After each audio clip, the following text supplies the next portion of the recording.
வணக்கம் நண்பர்களே. நம்ம டிஸ்க்ளைமர் எடுத்துக்கிறோம். நம்ம செபி ரிஜிஸ்டர்ட் அட்வைசரோ ஆர்ஐஓ கிடையாது. நம்ம இங்க பேசக்கூடியது எல்லாமே தகவலா மாத்திரமே பார்க்கப்பட வேண்டும். இது யாருக்கும் முதலீடு சம்பந்தமாகவோ, பங்குகளை வாங்கவோ, விற்கவோ நம்ம எந்த ஆலோசனையும் கொடுக்கப்படல. எல்லா தொழிலும் ரிஸ்க் இருக்கும். ரிஸ்க் புரிஞ்சுட்டு எச்சரிக்கையோட தொழில் செய்யும்போது எல்லாமே நல்லா இருக்கும். நம்மள ஆதரிக்கிற அனைத்து நல்ல உள்ளங்களுக்கும் நன்றி. வளமுடன் வாழ்க. வணக்கம் நண்பர்களே. 2025-26க்கான Q2 ரிசல்ட் அனௌன்ஸ் பண்ணியிருக்கிறாங்க. அந்த வரிசையில் இப்போ நம்ம பார்க்கக்கூடியது rail Vikas Nigam limited RVNL. Subsequent குவார்ட்டருக்கும் சரி 2025-26க்கு என்ன வாய்ப்பு இருக்குங்கிறதுக்கான ஒரு தேடுதல் முயற்சி.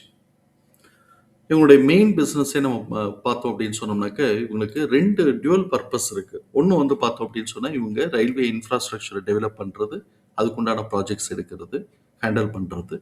தென் சப்சிக்வெண்ட்டாக இவங்க வந்து ஃபண்டு மொபைலைஸ் பண்ணி ஃபினான்ஷியல் சோர்ஸஸையும் அவங்க வந்து மேக்கப் பண்ணுறது. ஸோ இப்போ இந்த 2 விஷயமுமே இவங்க இந்த கம்பெனியோட மெயின் பர்பஸில் வருது. இப்போ இவங்க இன்ஃப்ராஸ்ட்ரக்சர் டெவலப்மெண்ட் அப்படிங்கும்போது என்னென்ன மாதிரிலாம் இவங்க செய்கிறாங்கன்னு பார்த்தோம்னா, நியூ ரயில் லைன்ஸ் போடுறது, டபுளிங் இந்த gauge conversions, electrifications, metro projects, workshops, bridges and institution buildings, இதெல்லாம் வந்து இவங்களுடைய மெயின் கோர் பிஸ்னஸ் ப்ராஜெக்ட்ஸாக இவங்க வந்து ரயில்வேக்கு மாத்திரம் எடுத்து செய்கிறாங்கங்கிறத கவனத்தில் எடுத்துக்கிறோம். இது வந்து நவரத்னா கம்பெனிங்கிறதையும் கவனத்தில் எடுத்துக்கிறோம். இப்போ இவங்களுடைய அனாலிசிஸ்ன்னு பார்க்கும்போது ட்ரெண்ட்லைனை பொறுத்த வரைக்கும் இவங்க மிட்ரேஞ்ச் பெர்ஃபார்மருங்கிற கிளாசிஃபிகேஷன்ஸ்குள்ளே வராங்க.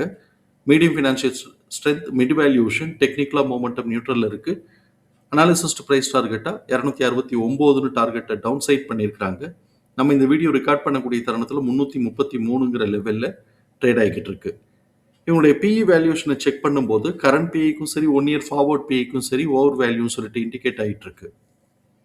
இவங்களுடைய ஃபண்டமெண்டல் கீ மெட்ரிக்ஸில் high level of liquidity position maintain பண்ணுறாங்க, ஹை ரேட் ஆஃப் ரிட்டர்ன் எடுக்கிறாங்க, டெப்ட் டு ஈக்விட்டி டாலரன்ஸில் தான் இருக்குது, பிஇ அண்ட் பிபி ஹை எக்ஸ்பென்சிவில் இருக்குது. ஸோ இப்போ இங்கே நம்ம வந்து எப்போ இவங்களுடைய இபிஎஸ் உடைய டிடிஎம் லெவல் ஸ்டாக்னேட் ஆகுதோ இல்லை டிக்ரீஸ் ஆக ஆரம்பிக்குதோ அப்போ இவங்களுக்கு கொஞ்சம் கரெக்ஷன் லீட் எடுக்க வாய்ப்பு இருக்குங்கிறதையும் கவனத்தில் எடுத்துக்கிறோம். 1 இயர் பீட்டா ஸ்கோர் 1.84 இருக்கிறதுனால ஹை வாலட்டாலிட்டிங்கிறதையும் கவனத்தில் எடுத்துக்கிறோம். ட்ரெண்ட்லைனில் பார்ட்டிசிபேட் பண்ணக்கூடிய அனாலிசிஸ்டுடைய ஃபோர்காஸ்ட் எப்படி இருக்குன்னு பார்க்கலாம். ரெவென்யூ ஃபோர்காஸ்ட் ஆனுவலைஸ்டாக பார்த்தோன்னா ஒரு 10% க்ரோத்துக்கான ஆப்பர்ச்சுனிட்டி இருக்குன்னு எதிர்பார்க்குறாங்க. இபிஎஸ் உடைய ஃபோர்காஸ்ட் ஆனுவலைஸ்டாக 15% க்ரோத்துக்கான ஆப்பர்ச்சுனிட்டி இருக்குன்னு எதிர்பார்க்குறாங்க. இவங்க குவார்டர்லி பெர்ஃபார்மன்ஸஸ்ன்னு பார்க்கும்போது இயர் ஆன் இயர் கம்பேரிசன்கிறது செப்டம்பர் 2025, செப்டம்பர் 2024 கம்பேர் பண்ணும்போது குவார்டர்லி ரெவென்யூ 3.8% இன்க்ரீஸ் ஆயிருக்கு. அதே சமயத்தில் நெட் ப்ராஃபிட் 19.7% குறைஞ்சு போயிருக்கு. Q2Qன்னு வரும்போது ஒரு 200 கோடி ரூபா கிட்டக்க ரெவென்யூ இன்க்ரீஸ் ஆயிருக்கு. அதே மாதிரி நெட் ப்ராஃபிட்டும் பார்த்தோம்னா ஒரு 100 கோடி ரூபா, 110 கோடி ரூபா கிட்ட, 100 கோடி ரூபா கிட்டக்க நெட் ப்ராஃபிட் அப்ராக்சிமேட்டாக சொல்கிறேன். ஒரு 100 கோடி ரூபா கிட்டக்க நெட் ப்ராஃபிட் இன்க்ரீஸ் ஆயிருக்கு. அதனால 0.4 எடுத்து 1.1 அப்படின்னு சொல்லிட்டு இந்த குவார்டருடைய இபிஎஸ் லெவல் இருக்கு. அதே சமயத்தில் இபிஎஸ் உடைய டிடிஎம் லெவல்னு பார்த்தோம்னா 5.5 இருக்கு. இது போன தடவை காட்டிலும் 0.2 கம்மியாக இருக்கு.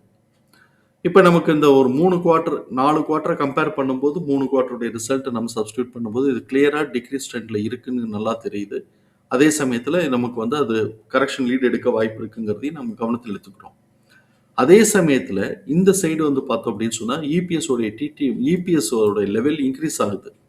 அப்படி இன்க்ரீஸ் ஆகுது அப்படின்னு சொன்னால் இது சஸ்டெயின் ஆச்சு அப்படின்னு சொன்னாக்க இது ஸ்டாக்னேட் ஆகிட்டு எகைன் திருப்பி வந்து இது இன்க்ரிமெண்டல் ட்ரெண்டுக்கு டர்ன் ஆக வாய்ப்பு இருக்குது. ஆனால் இப்போ வரைக்கும் இது டிக்ரீஸ் ட்ரெண்டில் இருக்குது. இதோட ரேஷியோ கம்மியாகிட்டே இருக்குன்னு பாருங்கள். 6.2லேருந்து 0.5 கம்மியானவே இப்போ 0.2 கம்மியாயிருக்கா. ஸோ இப்போ அடுத்த தடவை அப்படிங்கும்போது இது கொஞ்சம் ஒரு அப்சைட் மூவ்மெண்ட் கொடுத்துட்டு தான் திருப்பி கரெக்ஷன் வர்றதுக்கான வாய்ப்பு இருக்குங்கிறத நம்ம கவனத்தில் எடுத்துக்குவோம். இதோடைய டீப் அனாலிசிஸை எக்ஸல் ஃபார்மேட்டில் நம்ம பார்ப்போம்.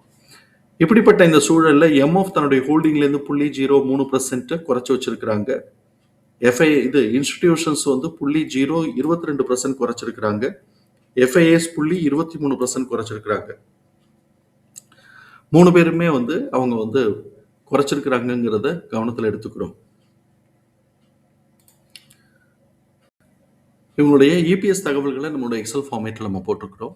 நம்ம இங்கே கவனிக்கக்கூடியது book value 42, fair price 76, current price 332, fair price current ப்ரைஸோட ரேஷியோ 4.33 இருக்கு. இது நம்மளை பொறுத்த வரைக்கும் highly expensive valuation.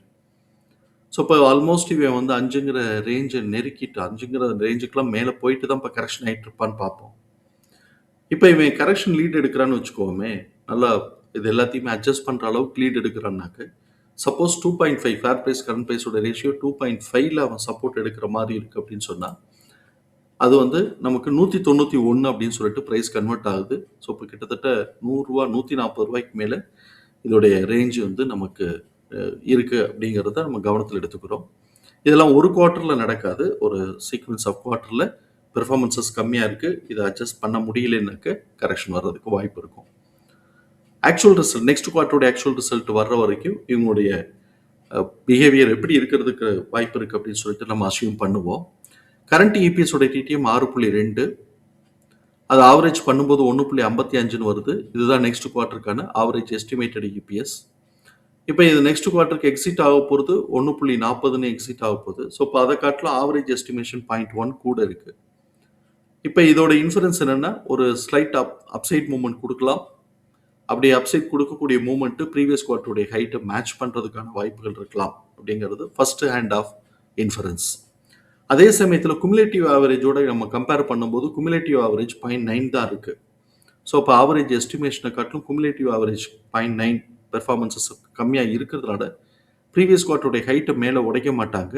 Upside movement அப்படிங்கிறது சஸ்டைனபிலிட்டி வந்து அதுக்கு ரொம்ப கஷ்டமாக இருக்கும். ஸோ கொஞ்சம் தூரம் ஏறிட்டாங்க அப்படின்னு சொன்னாக்க கொஞ்சம் ஃபாஸ்ட்டாக இது வந்து இது ஆகிறது கரெக்ட் ஆகிறதுக்கான வாய்ப்புகள் இருக்குங்கிறது நம்முடைய பார்வை. சஸ்டைன் ஆகிட்டாங்கன்னா ஓகே, சஸ்டைன் ஆகிறதுக்கான வாய்ப்பு, அதாவது அதோடைய இது வந்து இன்டென்சிட்டி வந்து கம்மியாக இருக்குது அப்படிங்கிறத கவனத்தில் எடுத்துக்கிறோம். நார்மல் ட்ரேடிங் பிஹேவியரில் இவனுடைய ப்ரைஸ் ரேஞ்சுங்கிறது 109லேருந்து 153. இப்போ அதை தாண்டி ஒரு மடங்கு கூட தான் போய்கிட்டு இருக்கிறான். அதனால இவனுடைய எக்ஸ்போனன்ஷியல் ஃபார்முலாவில் நம்ம கிடைச்சிருக்கக்கூடிய ப்ரைஸ் ரேஞ்சஸை நம்ம பார்ப்போம்.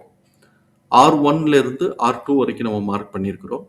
R1 248லேருந்து 255, R1 R2ஓட mid point 312லேருந்து 320, R2 386லேருந்து 396.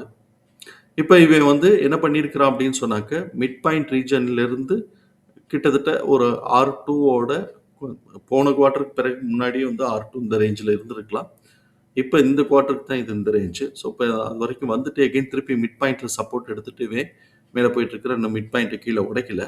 So mid பாயிண்ட்டை எப்போ இவன் கீழே உடைச்சிட்டான்னா R1 வர்றதுக்கான வாய்ப்புகள் நிறைய இருக்குங்கிறத நம்ம கவனத்தில் எடுத்துக்குவோம். ஸோ இப்போ இந்த இடத்துல நமக்கு வர்றது இது ஒரு டெம்பரரி அப். அப்போ வந்து கிட்டத்தட்ட வந்து இன்னும் ஒரு ரூ. 10 ரூ. 20 மாத்திரம் ஒரு கொடுத்துச்சுன்னா ஒரு ஸ்ட்ராங் ரெசிஸ்டன்ஸ் இருக்குங்கிறத கவனத்தில் எடுத்துக்குவோம். சப்சிக்வெண்ட்டாக ட்ரேடர்ஸ் எப்படி மூவ் பண்ண போகிறாங்க அப்படிங்கிறத பொறுத்திருந்து பார்ப்போம். நம்மளை பொறுத்த வரைக்கும் இது எக்ஸ்பென்சிவ் வேல்யூஷன்.